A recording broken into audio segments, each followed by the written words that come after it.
अस्सलाम वालेकुम। कहानी को आखिर तक पूरा सुनिएगा और अगर आप चैनल पर नए हैं तो सब्सक्राइब ज़रूर कीजिएगा। शाम का वक्त था, मैं अपने घर अपने कमरे में बैठा हुआ था। अम्मी मेरे कमरे में आई और मुझे बताया कि मेरा दोस्त जाहिद इंतकाल कर गया है। मैं जाहिद की अचानक मौत पर हैरान हुआ और मुझे दुख भी हुआ। मैंने अम्मी से पूछा, अम्मी जाहिद की मौत कैसे हुई, क्योंकि उसे तो कोई बीमारी वगैरह भी नहीं थी। अम्मी ने बताया, बेटा वो अपने मोटरसाइकिल पर कहीं जा रहा था, रास्ते में किसी ट्रक से टकरा गया और वहीं मौका पर ही जाहिद का इंतकाल हो गया। तुम जल्दी जाओ, थोड़ी देर बाद उसका जनाजा है। मैं जल्दी से खड़ा हुआ और उसके जनाजे में जाने की तैयारी करने लगा। जूते पहनकर जब घर से निकल आया, जाहिद का जनाजा रात को 9 बजे था। मैं जल्दी मोहल्ले की जनाज़गाह पहुंचा। जनाज़गाह में काफ़ी रश था।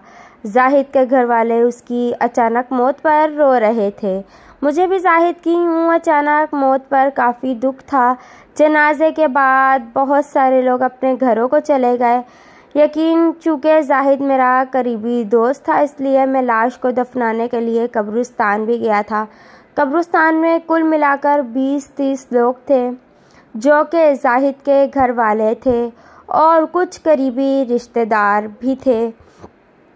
कब्र चूँकि पहले ही तैयार थी, इसलिए ज़्यादा इंतज़ार नहीं करना पड़ा था और जाहिद को फ़ौरन दफन कर दिया गया था और सब कब्र पर मिट्टी डालने लगे। मैं भी कब्र पर मिट्टी डालने लगा। दफन के बाद सब लोग दुआ मांगकर सब घर की तरफ रवाना हुए। मैं भी घर की तरफ जाने लगा।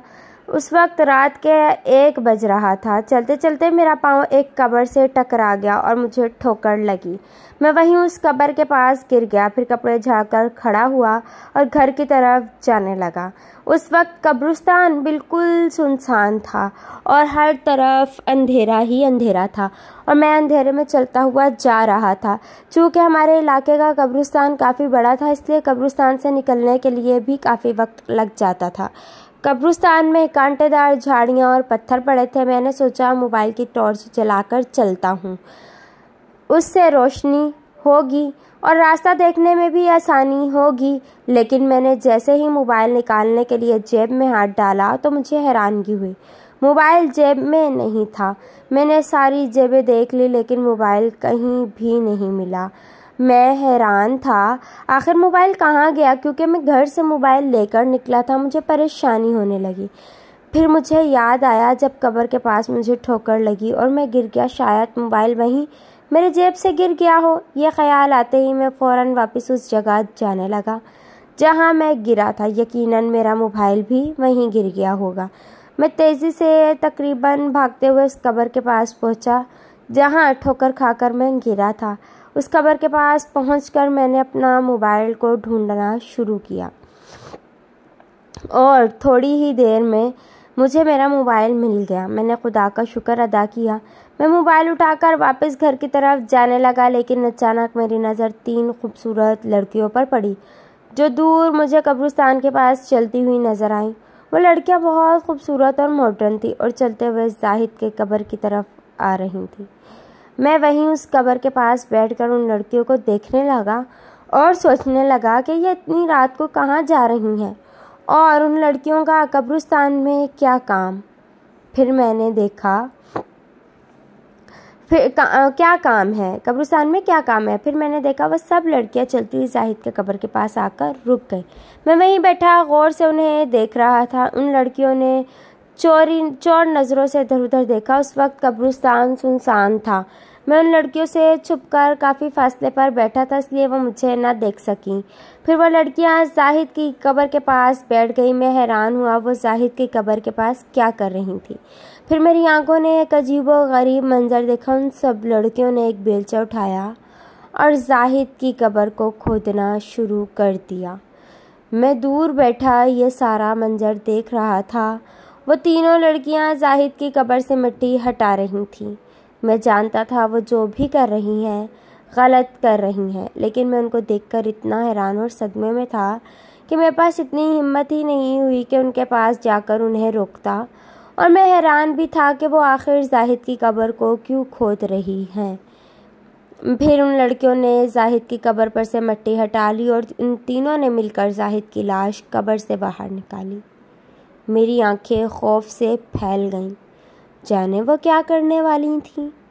मैंने सोचा शायद वो कोई इंसान ना हो, कोई जिन भूत और चुड़ैलें हों, इसलिए ऐसी हरकतें कर रही हों। मेरा दिल खौफ से घबरा रहा था। मैंने देखा इन तीनों लड़कियों ने जाहिद की लाश पर से कफन हटाया और एक चाकू निकालकर जाहिद के जिस्म से गोश्त काटने लगी। मुझे अपनी आँख पर यकीन नहीं हो रहा था कि जो मैं देख रहा हूँ वो सच है। वो लड़कियाँ जाहिद के जिस्म से गोश्त काट काट कर एक बड़े शॉपर में डाल रही थी। मैं उनके पास जाने की जुर्रत भी नहीं कर पा रहा था, क्योंकि यह मंजर देखकर ही मेरा जिस्म खौफ से कांप रहा था। फिर उन लड़कियों ने जाहिद के जिस्म का सारा गोश्त काट कर शॉपर में डाल दिया और इन तीनों लड़कियों ने जाहिद के जिस्म पर फिर से कफन डाल दी और लाश को कब्र में धक्का देकर फिर से मिट्टी डालने लगी।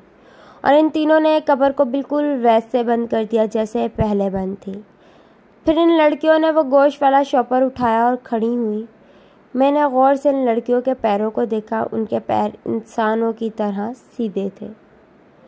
उनमें से एक लड़की बोली, आज तो काफ़ी गोश्त मिल गया, आप कुछ दिन आराम से गुजर जाएंगे।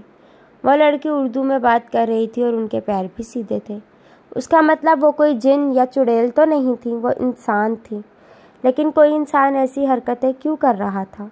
वो लड़कियां गोश्त का शॉपर उठाकर कब्रिस्तान से बाहर चली गईं और मैं अभी तक सदमे में था कि मैंने ये क्या देखा। फिर मैं घर वापस आ गया और सारी रात इस खौफनाक मंजर को याद करके डरता रहा। मुझे सारी रात नींद ही नहीं आई। बार बार वो अजीबोगरीब मंजर सामने आ जाता। अगले दिन मैं पुलिस स्टेशन चला गया और उस थाने के SHO गज़नफ़र इकबाल से मिला और मैंने SHO को कल रात वाला सारा वाक़या सुना दिया।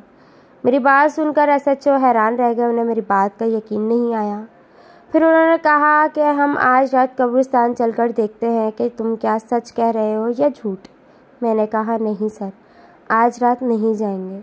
कुछ दिन इंतज़ार कर लें, मोहल्ले में किसी की फौतगी हो जाए और फिर उस रात कब्रिस्तान जाएंगे, क्योंकि ये लड़कियां नए दफन मुर्दों पर हमला करती हैं। SHO का मेरा मशवरा पसंद आया। 2 दिन बाद हमारे मोहल्ले के एक बुज़ुर्ग फौत हो गए। यही मौका था इन तीनों लड़कियों को रंगे हाथ पकड़ने का। मैंने SHO को बता दिया और प्लान के मुताबिक मैं और SHO जनाजे में शरीक हुए और फिर उस मुर्दे के दफन के लिए कब्रिस्तान भी गए। मुर्दे को दफन करने के बाद सब अपने अपने घरों को वापस चले गए और कब्रिस्तान खाली हो गया। फिर मैं और SHO एक बड़े कब्र के पीछे छुपकर बैठ गए और इन तीनों लड़कियों के आने का इंतज़ार करने लगे। हमें बैठे बैठे काफ़ी देर हो गई, लेकिन वो लड़कियां नहीं हैं और रात के 2 बज गए। SHO ने मशकूक निगाहों से मेरी तरफ देखकर कहा, वो लड़कियां तो अभी तक नहीं आई, तुम तो कहते थे वो ताज़ा दफन लाश को निकाल कर गोश्त काटती हैं। मैंने कहा, सर आप थोड़ा इंतज़ार करें, वो ज़रूर आएंगी। आज मुझे डर नहीं लग रहा था क्योंकि SHO मेरे साथ था। हम लोग काफ़ी देर तक वहीं कब्र के पीछे बैठे रहे। फिर SHO बैठे बैठे सो गया और मैं अकेला इंतज़ार करने लगा और रास्ता देखने लगा। फिर मुझे दूर से वो तीनों लड़कियां आती हुई नज़र आईं। मैंने जल्दी से SHO को जगाया और इनको दिखाया। वो देखे सर, वो लड़कियां आ रही हैं। SHO ने गौर से उन लड़कियों को देखा। वो सब लड़कियां चलती हुई उस नए दफन बुजुर्ग के कब्र के पास आकर रुक गईं और SHO गौर से उन्हें देख रहे थे। इन लड़कियों ने इधर उधर देखकर तसल्ली की कि कब्रिस्तान में कोई और तो नहीं। उस वक्त कब्रिस्तान हमारे अलावा कोई नहीं था। हम दोनों इन लड़कियों से छुपकर काफ़ी फासले पर ऐसी जगह बैठे थे जहाँ से वो हमें नहीं देख सकती थी, लेकिन हम उन्हें बासानी देख रहे थे। यस, SHO हैरत से उन लड़कियों को देखने लगा। मैं चूँकि पहले भी ये मंजर देख चुका था, इसलिए मुझे कोई हैरत नहीं हुई। इन लड़कियों ने बेलचा उठाया और उस आदमी की कब्र को खोदना शुरू किया। फिर वो तीनों लड़कियां उस आदमी की कब्र से मिट्टी हटा रही थी। SHO ने जल्दी जल्दी 10-12 पुलिस एहलकारों को मैसेज करके वहीं कब्रिस्तान बुला लिया था। अब उन्हें मेरी बात का यकीन आ चुका था, क्योंकि वो ये अजीबोगरीब खौफनाक मंजर अपनी आंखों से देख रहे थे। उन तीनों लड़कियों ने मिलकर उस आदमी की लाश को कब्र से बाहर निकाला। फिर मैंने देखा उन तीनों लड़कियों ने उस आदमी की लाश पर से कफन हटाया उससे पहले वो लड़कियां मज़ीद आगे बढ़ें, एसएचओ मुझसे बोले, चलो इनके पास चलते हैं। मैं खड़ा हो गया और एसएचओ भी खड़ा हो गया।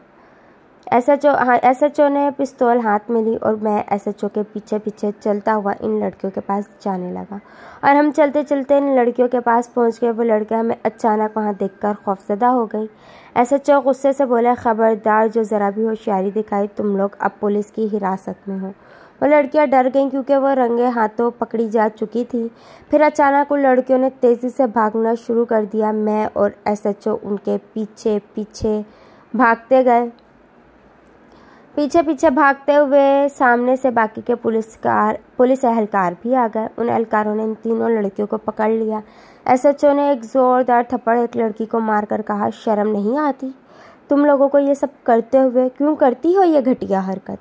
उनमें से एक लड़की ने रोना शुरू किया और अजीबोगरीब इंकशाफ किया। हम तीनों सहेलियां और पिछले 2 सालों से यही काम कर रही हैं। हम इंसानी गोश्त खाने की आदत हो गई है और जब तक इंसानी गोश्त ना खाएं हमारा नशा ख़त्म नहीं होता। इसलिए हमें नए मुर्दों की कब्रों पर हमला करती हैं। जब उनके घर वाले उन मुर्दों को दफना कर चले जाते हैं। उस लड़की के इंकशाफ ने मुझे हैरान कर दिया। फिर एसएचओ ने यकीन दिलाया वो इन तीनों लड़कियों को कड़ी सज़ा दिलाएंगे और मुझे उस काम के लिए इनाम भी दिलाएंगे। एसएचओ और कुछ पुलिस एहलकार इन तीनों लड़कियों को गिरफ्तार करके चले। जब मैं और कुछ पुलिस एहलकार उस आदमी की लाश को दोबारा दफन करने लगे, उस लाश को दफन करके मैं पुरसकून होकर घर की तरफ रवाना हुआ। अल्लाह हाफिज़।